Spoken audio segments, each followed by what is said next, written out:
इरम भी आ गए हैं आपको सलाम के लिए। अरे कराची इरम, इरम आना। अच्छा भाई इरम के 2 सवाल आए थे क्या? हैं? 2 सवाल है।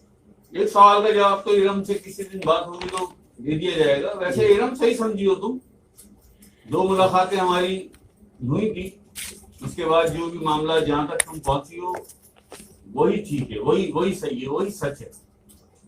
और एक सवाल का जवाब दे दिया था मैंने अब देंगे अभी। अभी। अच्छा क्या था वो सवाल?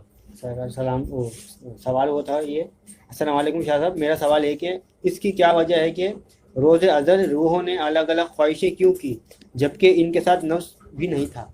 चलो इसको लगा के रखो, इसको तुम बता रहे थे। ये थोड़ा सा, चलो थोड़ा सा बता देते हैं। इरम तो आती रहती बेचारी बहने हमारी। इरम ये लेफ्ट और राइट का मामला था और फ्रंट का मामला था। जो लेफ्ट वाली उल्टे हाथ वाली रूहें थी